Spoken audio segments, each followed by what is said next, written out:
Friend, स्वागत है आपका हमारे YouTube channel study smart IQ में। और मैं हूं सबा परवीन और आज हम फिर पढ़ने जा रहे हैं RRB NTPC 2025 के लिए GK GS की क्लास, जिसमें हम डिस्कस कर रहे हैं प्रीवियस ईयर क्वेश्चन।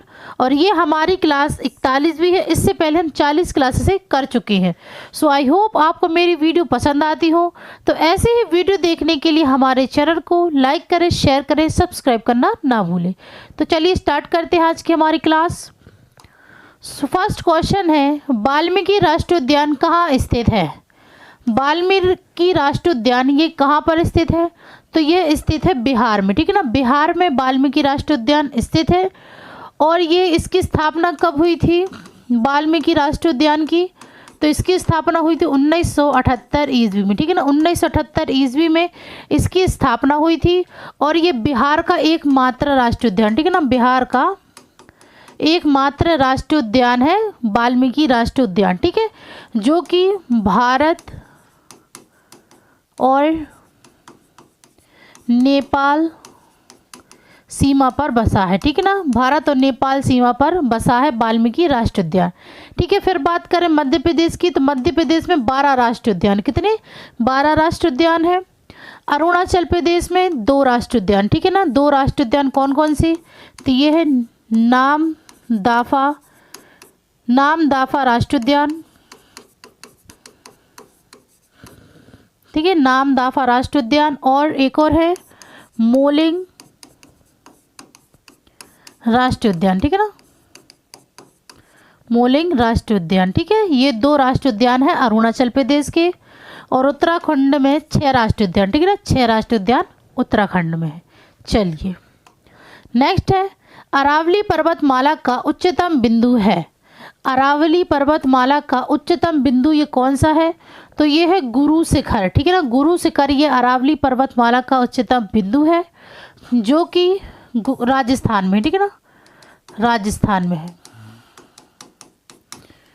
ठीक है, ठीक है। चलिए नेक्स्ट है, मुस्लिम लीग की स्थापना कब हुई थी? मुस्लिम लीग की स्थापना कब हुई थी? तो ये हुई थी 1906 में, ठीक है। राइट आंसर है ऑप्शन ए, 1906 में मुस्लिम लीग की स्थापना हुई थी। कहाँ पर? ढाका में, ठीक है ना, ढाका में इसकी स्थापना हुई थी। और इसकी स्थापना में नेतृत्व हुए थे, किसके नेतृत्व में हुआ था? तो ये हुआ था नवाब सलीमुल्लाह खान और आगा खान, ठीक है। नवाब सलीमुल्लाह खान और आगा खान के नेतृत्व में मुस्लिम लीग की स्थापना हुई थी। और जो आगा खान है ये मुस्लिम लीग के पहले अध्यक्ष थे, ठीक है ना, पहले अध्यक्ष थे ये मुस्लिम लीग के, ठीक है। चलिए नेक्स्ट है, 4 वेदों में सबसे प्राचीन कौन सा है? तो 4 वेदों में सबसे प्राचीन कौन है? तो ये है ऋग्वेद, ठीक है ना, ऋग्वेद ये सबसे प्राचीन है। फिर उसके बाद है सामवेद, यजुर्वेद और अथर्ववेद, ठीक है। चलिए नेक्स्ट है, भारत को आज़ादी प्राप्त होने के दिन महात्मा गांधी कहाँ थे? तो जिस दिन भारत को आज़ादी प्राप्त हुई थी उस दिन महात्मा गांधी कहाँ थे? तो ये कलकत्ता में थे, ठीक है ना, कलकत्ता में थे महात्मा गांधी।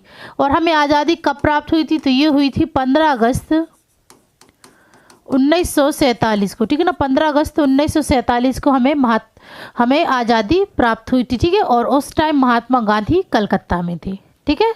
चलिए नेक्स्ट है, 1855-56 में भारत में संताल विद्रोह का नेतृत्व किसके द्वारा किया गया था?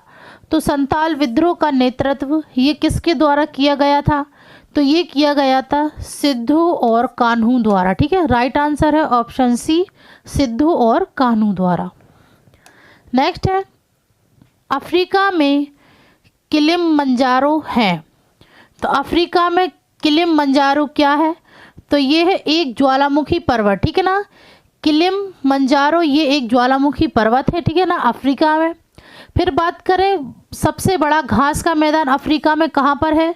तो ये है सवाना, ठीक है ना, सवाना में सबसे बड़ा घास का मैदान है अफ्रीका में, ठीक है ना, सवाना। फिर अफ्रीका की सबसे लंबी नदी कौन सी है? तो ये है नील नदी, ठीक है। नील नदी ये अफ्रीका की सबसे लंबी नदी है और दुनिया की सबसे लंबी नदी, ठीक है ना, दुनिया की भी सबसे लंबी नदी है नील नदी, ठीक है, जो कि अफ्रीका में है। ठीक है, फिर है सबसे घना जंगल, तो से घना जंगल जो है तो ये है कांगो बेसिन। ठीक है, कांगो बेसिन ये सबसे घना जंगल है अफ्रीका में। ठीक है, नेक्स्ट है तिब्बती पठार का सबसे अच्छा उदाहरण है। तिब्बती पठार का सबसे अच्छा उदाहरण कौन सा है, तो ये है अंतर पर्वतीय पठार। ठीक है ना, अंतर पर्वतीय पठार, सॉरी अंतर पर्वतीय पठार ये तिब्बती पठार का सबसे अच्छा उदाहरण है। ठीक है, और इसे दुनिया की छत भी कहा जाता है। ठीक है ना, दुनिया की छत भी कहा जाता है। ठीक है, चलिए नेक्स्ट है ज्ञानपीठ पुरस्कार के प्रथम विजेता कौन थे। तो ज्ञानपीठ पुरस्कार के प्रथम विजेता कौन थे, तो सबसे पहले बात करें ज्ञानपीठ पुरस्कार की शुरुआत कब हुई थी, तो ये हुई थी 1961 में। ठीक है ना, 1961 में ज्ञानपीठ पुरस्कार की शुरुआत हुई थी और इसके प्रथम विजेता कौन थे, तो ये थे जी शंकर कुरूप। राइट आंसर ऑप्शन डी, जी शंकर कुरूप। सबसे पहले इन्हें ही ज्ञानपीठ पुरस्कार प्राप्त हुआ था 1965 में। ठीक है ना, शुरू कब हुआ था, ये इसकी शुरुआत हुई थी 1961 में और सबसे पहले मिला कब था, ये 1965 में जी शंकर कुरूप के लिए। ठीक है, नेक्स्ट है विश्व का सबसे बड़ा भित्ति तंत्र ग्रेट बैरियर रीफ किस समुद्र में स्थित है। ग्रेट बैरियर रीफ यह किस समुद्र में स्थित है, तो यह है कोरल सागर में। ठीक है ना, कोरल सागर में ये समुद्र में स्थित है ग्रेट बैरियर रीफ। ठीक है, जो कि एक प्रशांत महासागर है, यह प्रशांत महासागर में। ठीक है ना, प्रशांत महासागर में है कोरल सागर। ठीक है, चलिए नेक्स्ट है जयपुर में हवा महल का निर्माण किससे प्रेरित था। तो जयपुर में हवा महल का निर्माण यह किससे प्रेरित था, तो ये था झुंझुनू में खेतड़ी महल। राइट आंसर है ऑप्शन डी, झुंझुनू में खेतड़ी महल। और जयपुर का हवा महल ये किसने बनवाया था, तो यह बनवाया था सवाई प्रताप सिंह ने।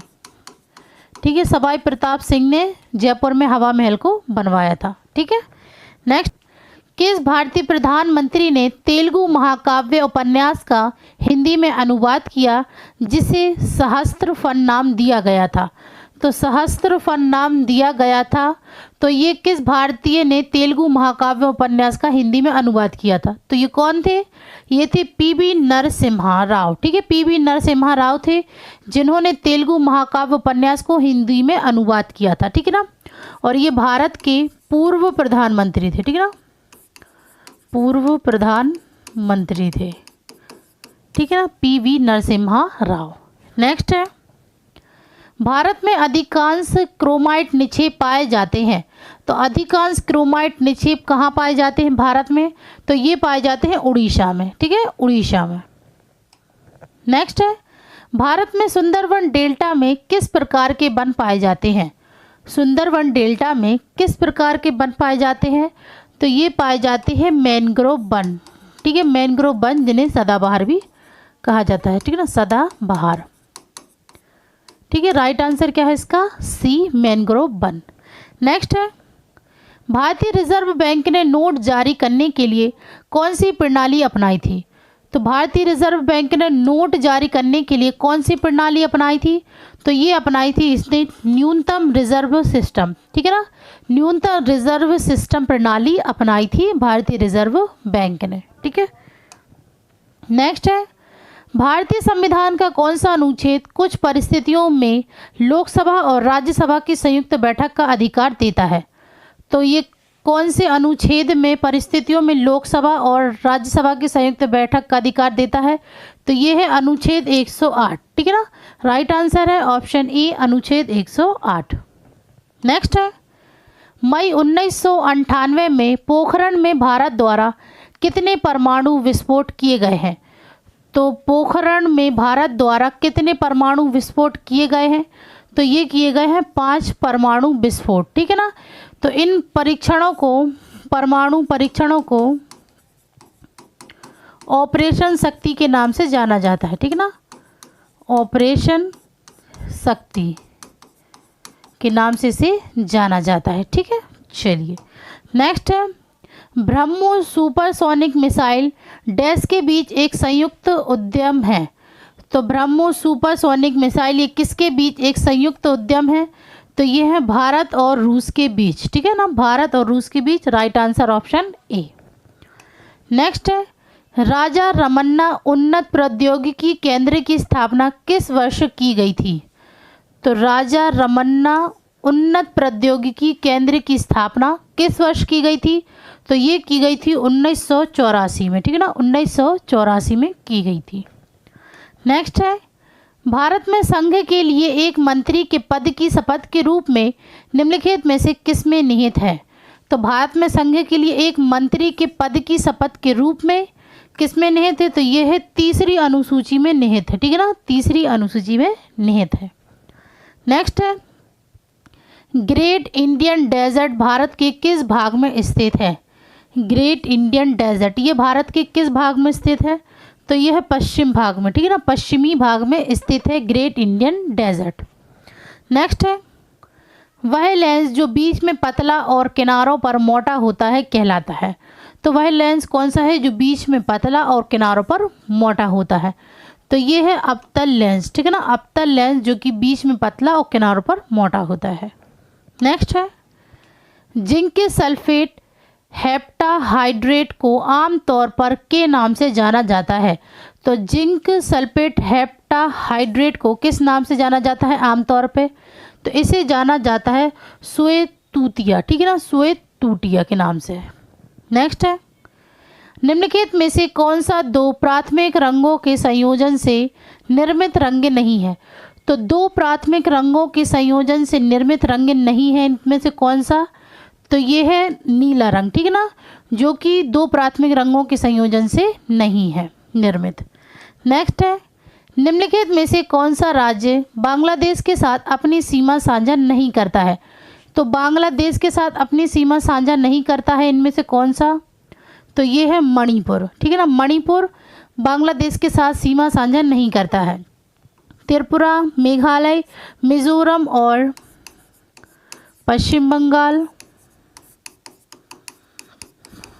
असम, ये सब सीमा साझा करते हैं बांग्लादेश के साथ, ठीक है ना।